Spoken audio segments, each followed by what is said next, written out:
Collectorate Kothagudem వద్ద AITUC building workers union ఆధ్వర్యంలో కార్మికులు ధర్నా చేయడం జరిగింది.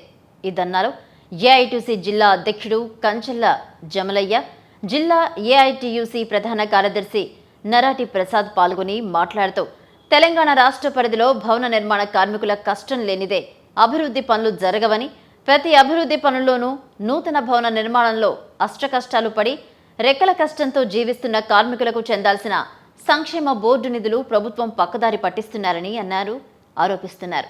మరణించిన కార్మికులకు రావాల్సిన క్లెయిమ్ పెండింగ్లో నెలలు బట్టి ఉన్నాయి. అయితే అవన్నీ వివరాలు తెలిపారు. మరి నూతన కార్డుకు సంబంధించి బయోమెట్రిక్ సిస్టమ్ వల్ల ఆన్లైన్ సమస్యలు వస్తున్నందున పాత విధానంలో కార్డులు తక్షణం అందించాలని కోరారు. ప్రమాదం బీమా 10 లక్షలు, సహజ మరణానికి 5 లక్షలు హెల్త్ కార్డులు ఇవ్వాలి అని డిమాండ్ చేస్తున్నారు. ఈ సందర్భంగా ధర్నాలో బిల్డింగ్ వర్కర్స్ యూనియన్ జిల్లా ప్రధాన కార్యదర్శి పోగుల కోటేశ్వరరావు, సురేంద్రరెడ్డి, రాజేష్, కృష్ణ, శ్రీనివాస్, వినోద్, గోవింద్, కుందారావు, చంద్రమౌళి, రాజు, భిక్షపతి తదితరులు పాల్గొన్నారు. స్పందించి అన్ని కొత్తగూడెం నియోజకవర్గ వ్యాప్తంగా, భద్రాద్రి కొత్తగూడెం జిల్లా వ్యాప్తంగా ఉన్న భవన నిర్మాణ కార్మికుల అడ్డల దగ్గర షెడ్లు, టాయిలెట్లు తక్షణం ఏర్పాటు చేయాలని మేము గౌరవ కలెక్టర్ గారికి విజ్ఞప్తి చేస్తూ ఉన్నాం. ఈ 2 నిమిషాల అవకాశం మాట్లాడి కల్పించిన అధ్యక్ష వర్గానికి ధన్యవాదాలు తెలియజేస్తూ ముగిస్తూ ఉన్నాం. కామ్రేడ్స్, ఈరోజు తెలంగాణ రాష్ట్రంలో అసెంబ్లీ సమావేశం సందర్భంగా భవన నిర్మాణ కార్మికుల సమస్యల మొత్తాన్ని కూడా రాష్ట్ర ప్రభుత్వం దృష్టి తీసుకెళ్లాలనే ఆలోచనతో ఈరోజు చెడు హైదరాబాద్ పిలిపించడం జరిగింది. మరి ఇది ప్రజాప్రభుత్వం. ఈ ప్రజాప్రభుత్వంలో ప్రజా సమస్యలు ఎవరైనా సరే చెప్పుకోవచ్చు అని చెప్పేసి ఎన్నికల ముందు గొప్పని చెప్పినటువంటి కాంగ్రెస్ ప్రభుత్వం ఆనాటి నాటి ముఖ్యమంత్రి రేవంత్ రెడ్డి గారు, టీఆర్ఎస్ ప్రభుత్వం ప్రజా ఉద్యమాన్ని అనగదొక్కుతుంది, ప్రజలకు నొక్కుతుందని చెప్పేసి ఎన్నో మాటలు చెప్పారు. కానీ ఈరోజు కనపడతా ఉంది, బీఆర్ఎస్ ప్రభుత్వానికి కాంగ్రెస్ ప్రభుత్వానికి ఏమాత్రం కూడా తేడా లేదు. పాత సీసాలోనే కొత్త సార పోసిన విధంగా ఇవాళ రేవంత్ రెడ్డి ప్రభుత్వం కొనసాగుతూ తెలుస్తూ ఉంది. ఇవాళ భవన నిర్మాణ కార్మికులు ప్రజాస్వామ్య పద్ధతిలో రాజ్యాంగం ప్రకారం సమస్యల పరిష్కారం కోసం ధర్నా పెట్టుకుంటే ఇవాళ తెలంగాణ ప్రభుత్వం ముఖ్యమంత్రి రేవంత్ రెడ్డి నాయకత్వంలో ఉంటే హోంశాఖ కూడా ఆయన పని చూస్తున్నాడు, పర్మిషన్ ఇవ్వకుండా ఇబ్బందులు పాలు చేశారు.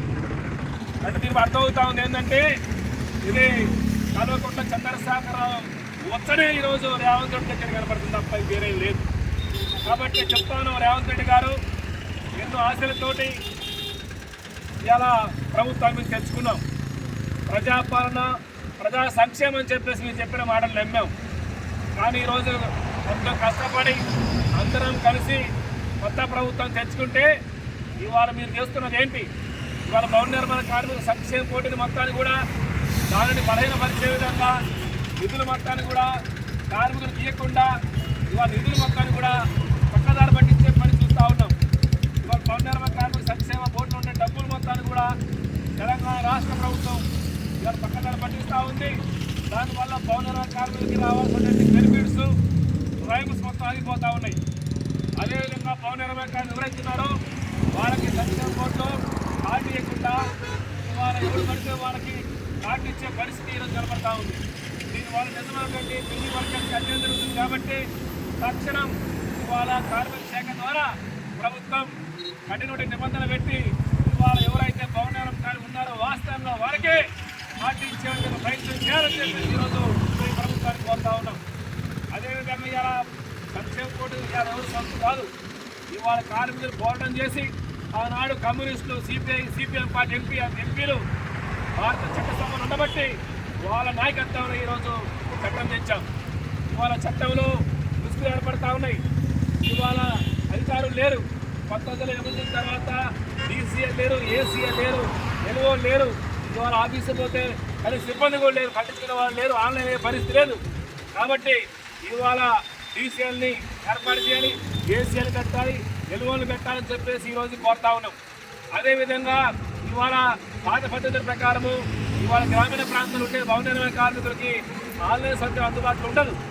ఇవాళ ఆన్లైన్ చేసుకోవాలి, పంపు పెట్టాలి.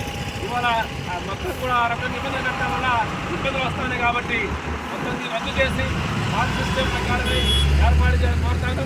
కాబట్టి ఈ సమస్యల పరిష్కారం కోసం ఇవాళ ప్రభుత్వం ముందుకు రావాలని, భవన నిర్మాణ కార్మికులు 10 లక్షల రూపాయల ప్రమాదం ఇవ్వాలని చెప్పేసి, అదేవిధంగా సహజ మార్గం 5 లక్షల రూపాయలు ఇవ్వాలని, అంగవైకల్యం వాళ్ళకి ప్రభుత్వం ఇవాళ హాస్పిటల్ ఖర్చు మొత్తం ప్రభుత్వం పెట్టుకోవాలని, ఎవరైతే హాస్పిటల్ ఉండి ఇంటి దగ్గర రెస్ట్ తీసుకునే వాళ్ళకందరికీ కూడా నెలకు 20,000 రూపాయలు గవర్నమెంట్ ఇచ్చే విధంగా చర్య తీసుకోవాలని, ఎవరైతే ఆ కుటుంబాలకు 1 లక్ష రూపాయలు ఇవ్వాలని చెప్పేసి, పెళ్లి కానుక 1 లక్ష రూపాయలు ఇవ్వాలని చెప్పేసి, భవన నిర్మాణ కార్మికులకు సంబంధించినటువంటి అద్దాల వద్ద ఇవాళ మరుగుదొడ్లు సెట్లు ఏర్పాటు చేయాలని చెప్పేసి ప్రభుత్వాన్ని కోరుతున్నాం.